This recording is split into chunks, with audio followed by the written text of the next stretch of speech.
Pavel had done the drive so many times he stopped counting the exits. 2 hours, door to door, if he left before the morning traffic built.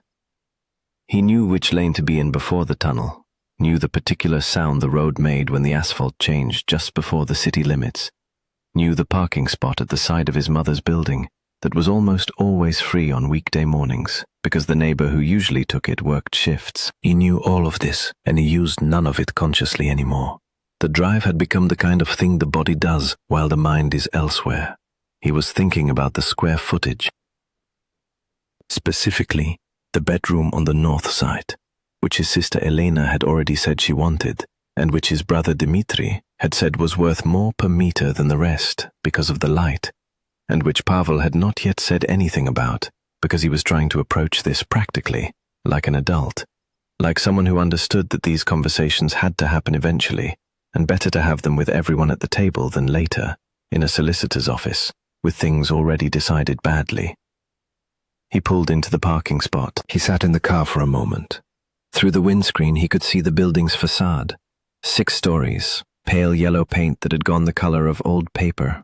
The balcony on the 3rd floor where his mother grew tomatoes in summer, in 3 plastic containers she'd had for as long as he could remember. No tomatoes now, November. The containers empty and stacked. But the balcony was there. He got out of the car. If you've ever done something that felt practical and arrived somewhere that made you feel otherwise, stay with this. We'll get there slowly. His mother's name was Vera. She was 74.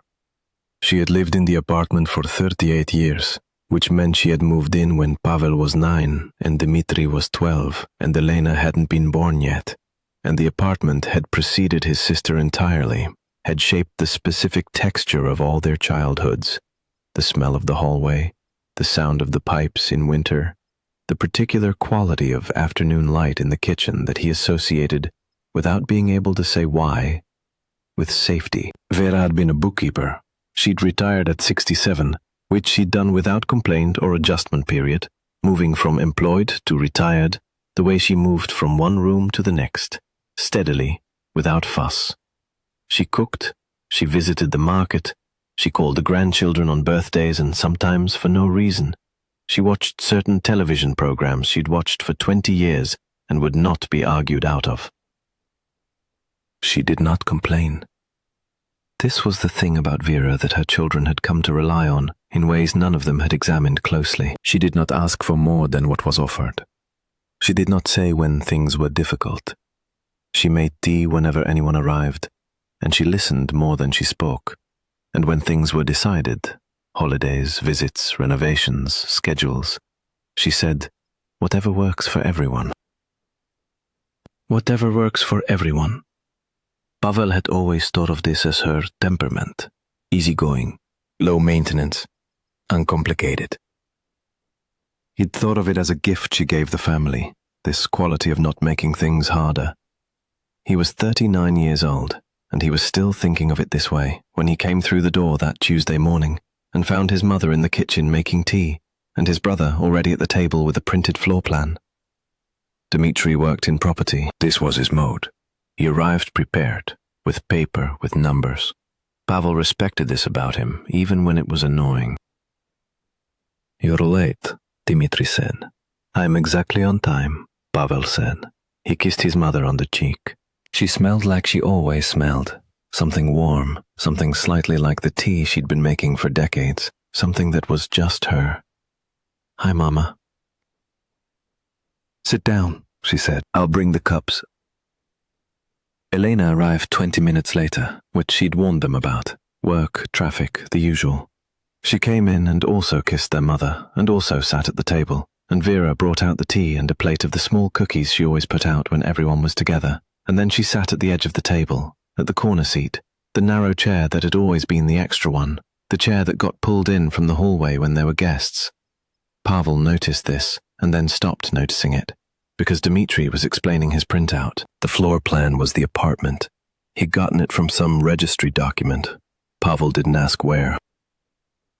It had measurements on it, room dimensions, total square footage. Dmitri had annotated it in red pen. So the way I see it, Dmitri said, is that the north bedroom and the main room are the two significant spaces. The kitchen is functional but small, which affects value. If we go to market as is, we're looking at, he named a number. But if we do basic renovation first, we could realistically add 15–20%. Elena was looking at the floor plan. What about timing? That's the question. The market's not bad right now, but it's not going to get worse either. If we wait 2–3 years... We can't plan around that, Elena said. I'm not saying plan around it. I'm saying be aware of it. Vera porti. She put the plate of cookies in the center of the table. She sat in the corner chair. Pavel looked at his mother. She was listening. Her hands were in her lap. Her expression was the one she always had at these kinds of conversations. Attentive, pleasant, unintrusive. She had the look of someone who has been in the audience for a long time and knows her role. Mama, Pavel said, what do you think? Dmitri looked up. Elena looked up. This was apparently an unexpected question. About what? His mother said. About the apartment. About what we're talking about. A pause. Vera looked at the tea. You know best, she said. You understand these things better than I do. You live here, Pavel said. For now, Dmitri said, which was not unkind in tone, but was what it was. That's what we're here to discuss, really. What makes sense going forward. There are some very good facilities nearby. We looked at a couple. The one on Lipova Street has good reviews. Smaller, obviously, but easier to manage. She manages fine, Pavel said. Pavel? Elena's voice was the gentle version, the one that preceded, don't make this harder than it needs to be. It's practical. As things change, it makes sense to... She's sitting here, Pavel said. A quiet fell over the table. Vera looked at her tea. I'm fine, she said quietly. I don't want you to argue. This was a sentence Pavel had heard his whole life. I don't want you to argue. It was what she said when conversations became uncomfortable, when the volume rose, when things got difficult. It was her way of making herself smaller so that the room could be easier. He'd heard it 100 times, and he'd always let it work. He let it work now. Dmitri went back to the floor plan. Pavel drank his tea and looked around the kitchen. The kitchen was the same. That was always the first thing. Everything was the same. The curtains his mother had put up 15 years ago, a pale blue with a small pattern, slightly faded now, but laundered so regularly that they were faded evenly, which looked intentional. The shelf of cookbooks along one wall, organized by some system only Vera understood. The small clay pot of herbs on the windowsill, chives and something else, he could never remember what, which he'd kept alive through 38 winters. There was a framed photograph on the wall near the door. He and Dmitri as children, in the yard of a house that no longer existed, squinting into summer sun. He'd seen it so many times it was invisible to him now. He made himself look at it. He was maybe 7. Dmitri was 10. They were holding something, a model plane it looked like. He couldn't remember the plane. The north bedroom, Elena was saying. Realistically, if we're thinking about fair distribution, we've been over this. We've discussed it generally. I'm saying specifically, specific numbers are premature. We don't have a timeline. We need a timeline to get to specific numbers. That's the point. Pavel pushed his chair back. I'm just going to... He gestured vaguely toward the hallway. He didn't say where he was going. He wasn't sure himself. He walked out of the kitchen and down the hallway, past the bathroom, past the main room, larger, brighter, where the good sofa was and the television and the bookshelf that took up one full wall, and stopped in front of the door at the end. His mother's room. He'd been in it hundreds of times. It was the room that had always been his mother's room, even when his father was alive, and it had been both of theirs, even after. He pushed the door open. It was small. He stood in the doorway and let this register, actually register, in the way that he hadn't let it register all the years he'd been walking past his door.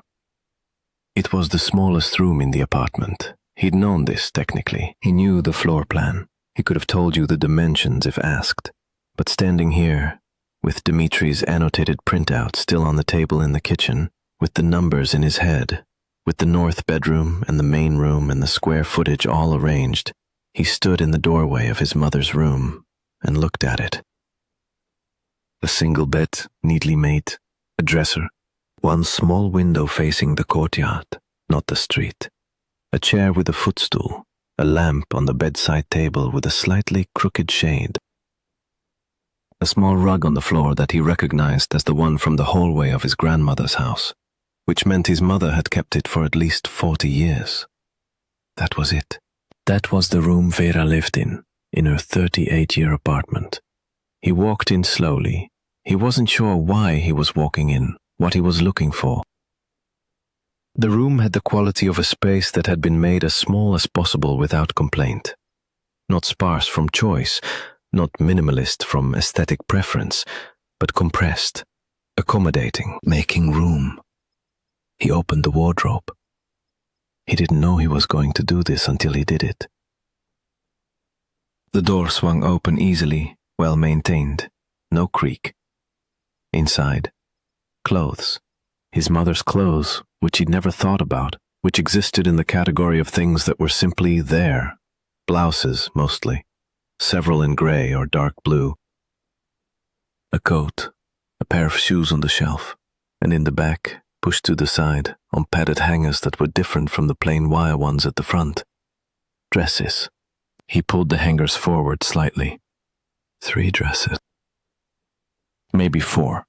The kind that were not for every day. Structured. Good fabric. One a deep green that he'd never seen on her.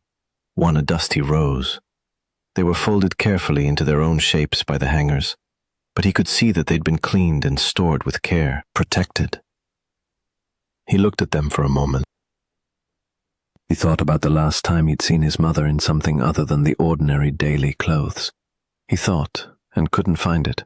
He thought further back, a cousin's wedding 5 years ago, 6, and placed her in a dark cardigan and a good skirt, sensible shoes. Not these dresses. He reached out and touched the sleeve of the green one. Good fabric. The kind that lasted. The kind you bought for something. He thought about the corner chair in the kitchen, the extra chair from the hallway. He thought about the north bedroom, currently used as storage for Dimitri's old furniture that hadn't fit in his new apartment. He thought about the main room with the good sofa, which he and Elena sat on when they visited, and which his mother, he tried to remember. He tried to actually remember. Where did she sit in the main room? She sat in the small armchair by the bookshelf, the one that faced slightly away from the television. She'd had that chair as long as he could remember. He'd never thought about why she sat in it. He stood in his mother's room, holding a dress sleeve. He thought about the conversation in the kitchen. Smaller, obviously, but easier to manage. Whatever works for everyone. You know best. He thought, when did she learn to say that? He thought, how long has she been in this room? He thought, we came here today to decide what to do with her apartment, and we are sitting in the largest rooms, and she is in the corner chair pouring tea, and none of us have asked her a single thing except as a formality. He let go of the sleeve. He stood for another moment, just standing. The room was very quiet. From the kitchen he could hear his brother and sister, their voices rising slightly at something and then lowering. The sound of a practical conversation continuing without him. He thought, I drove here this morning thinking about square footage. He thought, she has lived in this apartment for 38 years, and she sleeps in the smallest room, and she has dresses she's never worn, because there was never an occasion for herself. He thought, I don't know when that started. I don't know whose idea it was. I don't know if anyone decided it, or if it just happened. The way these things happen. Quietly, over years, without anyone saying the word decision. He closed the wardrobe. He walked back down the hallway. Have you ever been in a conversation and stepped outside of it for a moment, just a moment, to get something or make a call, and come back and heard it differently? Heard what the words were doing underneath the words? Leave a comment if you know what I mean. We'll keep going. He stood in the kitchen doorway. His mother was at the corner chair. The plate of cookies was on the table. Dmitri had drawn a line on the floor plan. Elena was saying something about the logistics of storage. He came back to the table. He sat down. Dmitri looked at him. You good? I went and looked at Mama's room, Pavel said. A small pause. What about it? Dmitri said. Pavel looked at his mother. She was looking at her tea. Mama, he said, when did you move into this small room? She looked up. Her expression was the pleasant, unintrusive one. It's fine, she said. I don't need this space. I'm not asking if you need it. I'm asking when. She looked at the table. She appeared to be thinking, though whether she was thinking or deciding was a different question. When Dmitri moved out, she said finally, I thought it was more practical. He could have his room when he visited. Dmitri said, a little defensive. I visited. For years I was here regularly. I know, Vera said. I wanted you to have your room. And then? Pavel said. Then it became storage, and then... She moved her hand slightly. It was fine. I'm used to it. Used to it, Pavel said. The kitchen was quiet. And the main room? He said. For guests, she said. It's the guest room. When people come. When people come, Pavel said. When we come. He looked at the table. He looked at the floor plan with Dmitri's red pen notations. We come and we sit in the main room on the good sofa, and you sit in the small chair by the bookshelf. His mother said nothing. She had the expression of someone who has been asked to explain something they've never thought of as requiring explanation. I opened your wardrobe, he said. He wasn't sure how this would land. He half expected her to be affronted, which she had the right to be. I'm sorry. I shouldn't have. But I did. And you have dresses in there. Pavel, Elena said. What are you? The green one, he said. When did you last wear it? His mother looked at the cookies. It's for special occasions, she said. I'm keeping it. What special occasion? She didn't answer. Mama, he said it quietly. When was the last time you did something just for yourself? Not for us, not for a guest, not because it was useful. For you. The refrigerator hummed. A pipe knocked somewhere in the building, the familiar building sound he'd been hearing since he was 9. Vera's hands were in her lap. She was looking at them. I'm fine, she said. Her voice was the same as always, pleasant, contained, but there was something under it that he heard now that he was listening for it.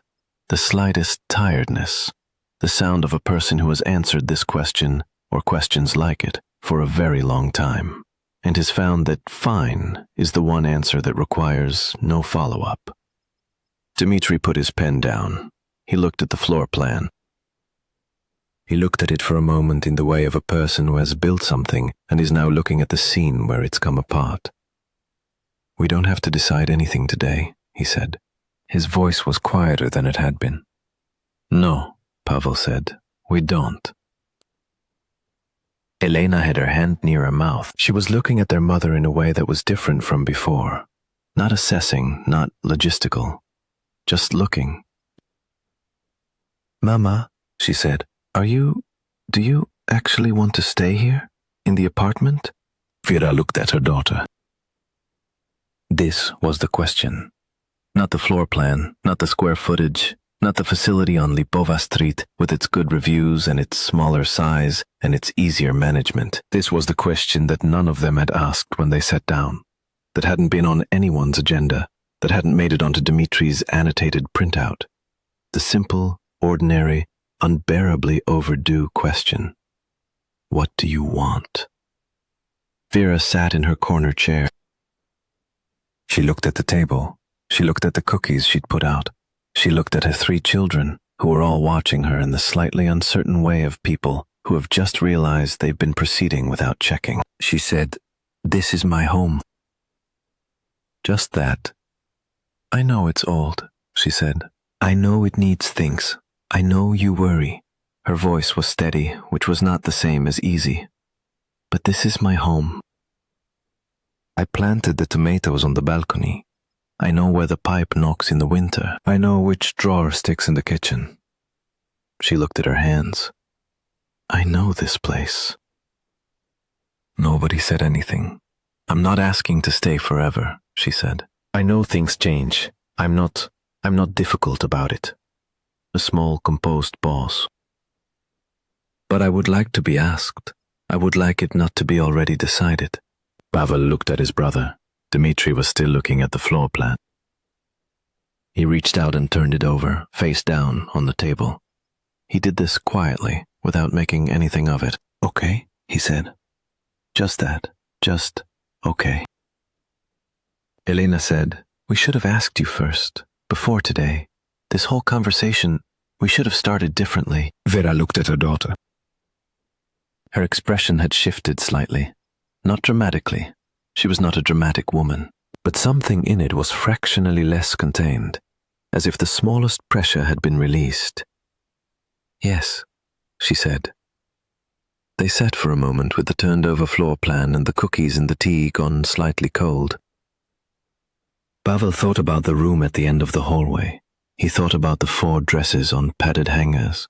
He thought about the corner chair in the kitchen that was the extra one from the hallway, the chair for when guests needed more seating, and which his mother sat in every day at her own table, in her own apartment. "The north bedroom," he said. "Whose things are in there?"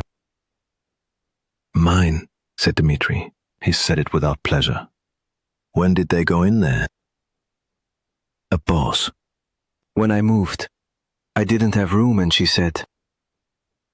"She said it was fine?" Dmitri looked at the table. "They can go into storage," he said. "This week, if you want. I'll arrange it." "It should be her room," Pavel said.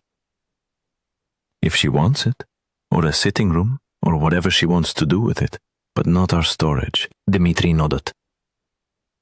It was not a heated conversation. There was no argument, no breaking point. This was the thing Pavel would think about later. How undramatic it was. How none of them were bad people. How this had not been malice or greed or cruelty in any recognizable form. It had been something quieter and in some ways harder to name. The steady accumulation of assumptions, the habit of proceeding without checking, the comfortable inheritance of a situation nobody had created on purpose, but everyone had quietly maintained. They had taken the largest rooms for themselves and left her the smallest and called it practical and moved on. And Vera had said, "It's fine. Whatever works for everyone. I don't need the space." And they had believed her, because it was easier to believe her.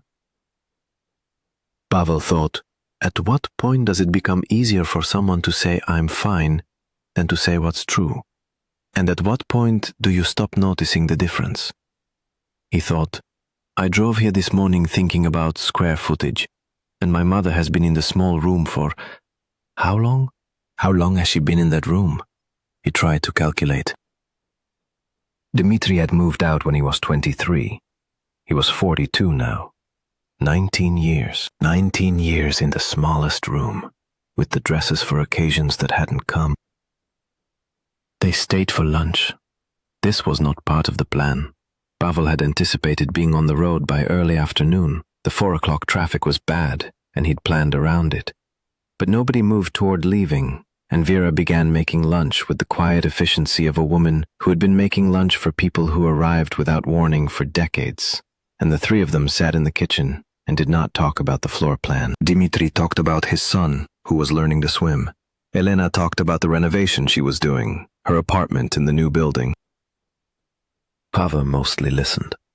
Vera moved between the counter and the stove. At some point, Pavel got up and stood next to her. Tell me what to do, he said. She looked at him. Sit down. It's almost ready. Tell me what to do, he said again. I want to help. She looked at him for a moment longer. Then she handed him the colander. The potatoes, she said, when the water's ready. He stood at the stove with the colander. His mother worked beside him with the quiet competence of someone who had done this thousands of times in this kitchen, who knew exactly where the salt was without looking, and exactly how the burner on the left ran slightly hot. He watched her and thought, 38 years. 38 years in these square meters, and she knows every inch of it. And we came here today to take it apart with a red pen. Mama, he said. The good sofa. In the main room. She glanced at him. Do you like it? A small hesitation. It's a good sofa. Do you like sitting on it? Another pause. She was watching the pot. It's for guests, she said. But do you like it, Pavel? I'm asking. She was quiet for a moment. Then, very quietly, almost to herself, I always thought it was a bit stiff. Your father picked it. I always found the chair more comfortable. He nodded. He thought about this. You should put the chair in the main room, he said, and sit wherever you want. She didn't say anything. It's your apartment, he said. You should sit wherever you want. The water was at the right point. She nodded at the colander. He drained the potatoes. Lunch was at the big table in the main room. They didn't usually eat in the main room. The kitchen table was where meals happened, the practical table, the everyday one. The main room table was for holiday dinners, the kind that required the extra leaf and the good tablecloth, and the plate settings kept in the cabinet. It was Vera who moved things in there. Pavel wasn't sure exactly when she decided it. At some point while he was draining the potatoes and Dimitri and Elena were setting out plates in the kitchen, she'd simply said, let's eat in the other room. Like it occurred to her, like it was available. They brought things through. The plates, the food, the glasses. Vera brought the cloth from the cabinet and put it on the table, and then she stood and looked at where to sit, and there was a moment, brief, barely noticeable, where her eyes moved around the table, and she made a decision. She sat at the head, not the corner, not the extra chair. Not the place closest to the kitchen door where she could most efficiently serve everyone. She sat at the head of the table, where she would have sat if anyone had ever naturally arranged these things according to who lived here. Nobody said anything about it. Elena passed the bread. Dimitri poured water. The conversation resumed.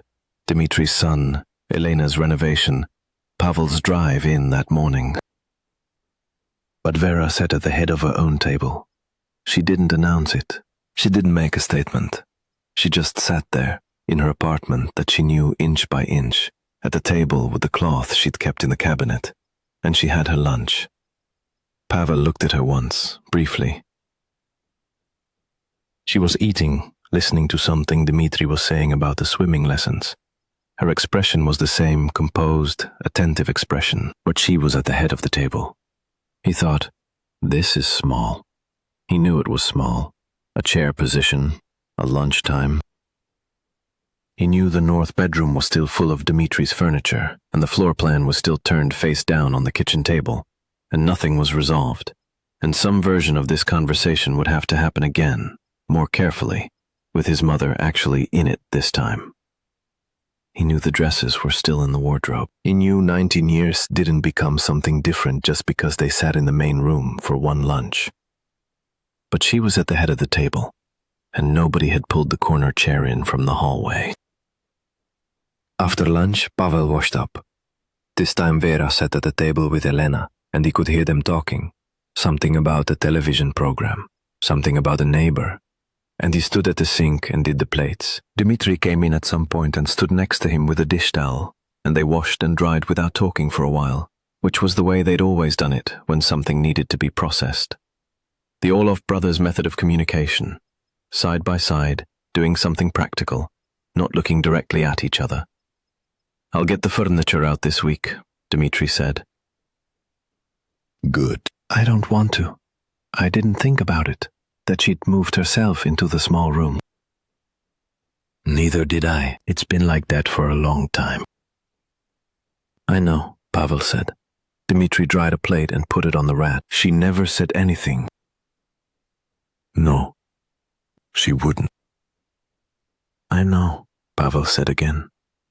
They stood at the sink. The water ran. We should do this differently, Dmitri said. The conversation about the apartment. It should be with her, not at her. Yes. We can come back. When she's ready. If she wants to talk about it at all. He set down the dish towel. Maybe she doesn't want to talk about it. We should ask her, Pavel said. That's the point. Ask. Dmitri nodded. He went back to the main room. Pavel finished the washing up alone. He stood at the kitchen sink and looked out the window at the courtyard. The same courtyard that his mother's bedroom window faced. The view she woke up to every morning. Bare trees, a bench, the backs of other buildings. Grey November sky. He thought about a woman spending decades in a room, making herself smaller so that everyone else could have more space, and calling it practical, and meaning it, and possibly not even being wrong exactly.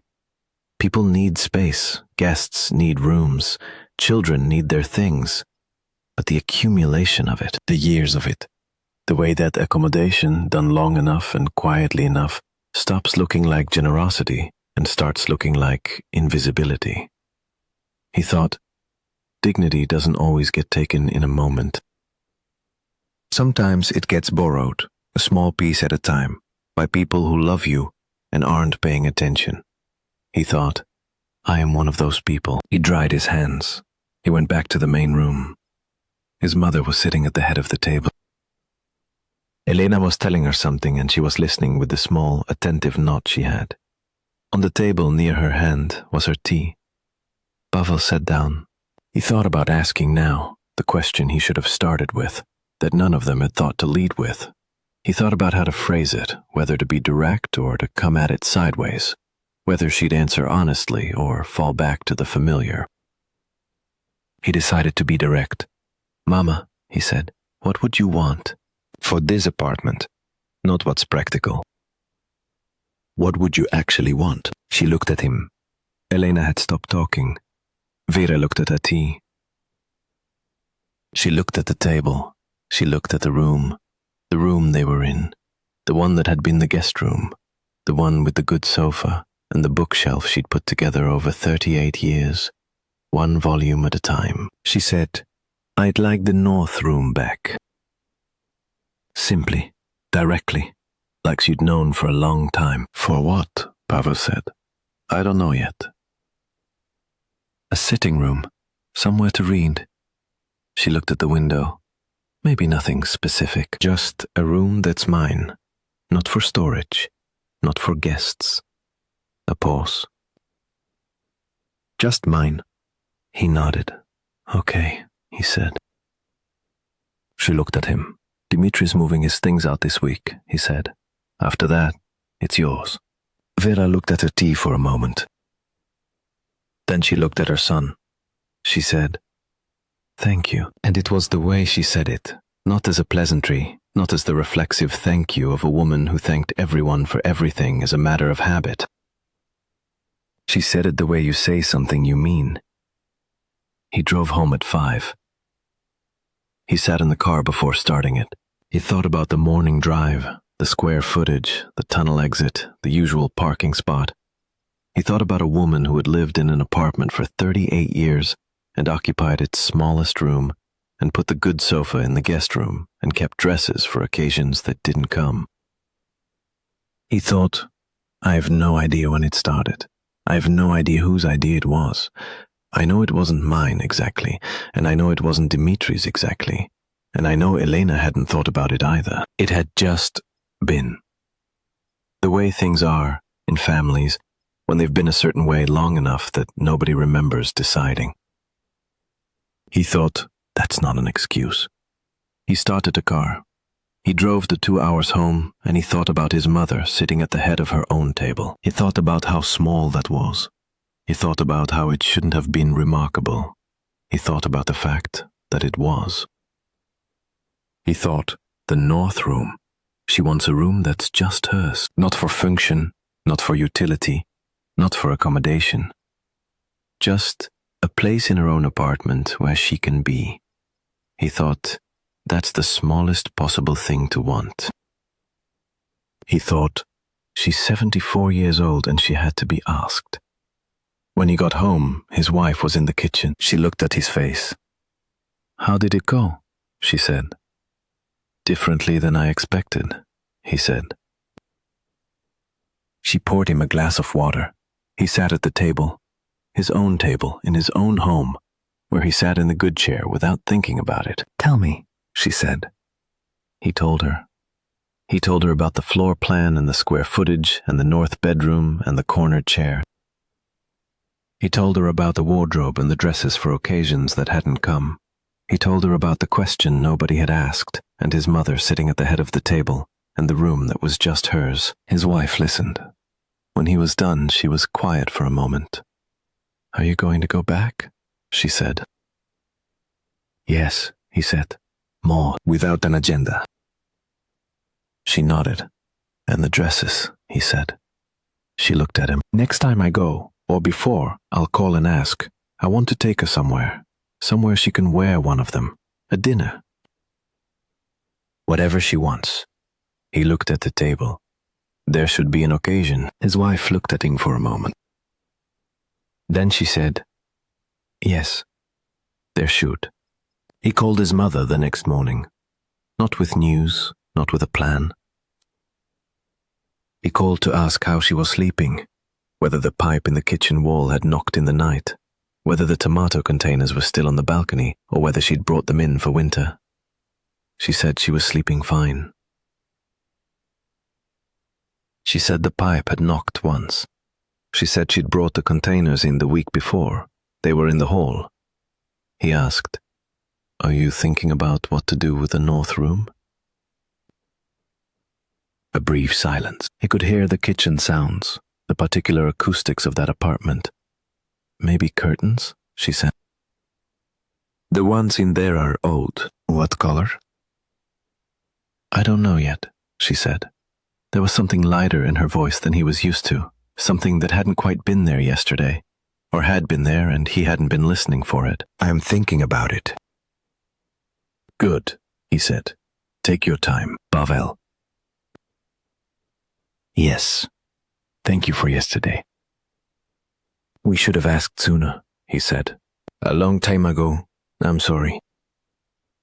She was quiet for a moment. "Come for dinner next week," she said. "I'll make the cabbage thing."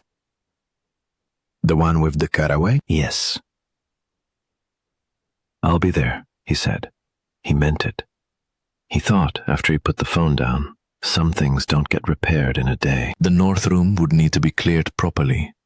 The conversation about the apartment's future would have to happen again, with more care, with her at the head of the table instead of the corner chair, with all of them listening rather than planning. There would probably be a version of this that was hard. There would be days when the old patterns would reassert themselves because they were old and deep.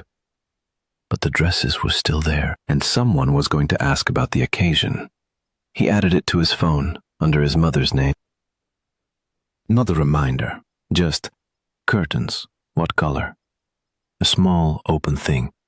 Something he could ask about next week, over the cabbage with the caraway seeds, at the table where she sat at the head. He thought, it's not enough. He thought, it's something. He thought, you don't have to do everything at once. You just have to stop doing the thing you were doing before. In the building on the other side of the city, his mother was in her apartment. She was in the main room, not the kitchen, not the small chair by the bookshelf. She was sitting on the good sofa, which she'd said was stiff and she'd always thought so, but she was sitting on it anyway, looking at the bookshelf, looking at the room. She was thinking about curtains. She was thinking about what color she liked, which was a question she'd stopped asking herself at some point without noticing, and which now felt like a slightly unfamiliar question, the way questions feel when you haven't asked them in a long time. Blue, she thought. Something lighter than the kitchen ones. Something that would change the light. She thought about the room. Her room. Not the small one, not the guest one, just a room in her apartment that would have curtains she chose, and the chair she liked, and whatever she decided to put in it, which she hadn't decided yet, which was fine, which was hers to decide. Outside, November. The bare trees in the courtyard. She sat in her apartment and thought about curtains. This is where the story ends. Not with everything repaired. 19 years of a small room doesn't become something different because someone finally asked. But with a question asked. With a woman sitting at the head of her own table, with a room being returned. Dignity sometimes doesn't make a sound when it's taken. It goes quietly, year by year, in corner chairs and small rooms, and dresses kept for occasions that never quite arrive. And sometimes the way it comes back is just as quiet. A question finally asked, a seat finally taken, a color finally chosen. If someone came to mind while you were watching this, leave something in the comments. You don't need to explain. Just we'll know. See you next time.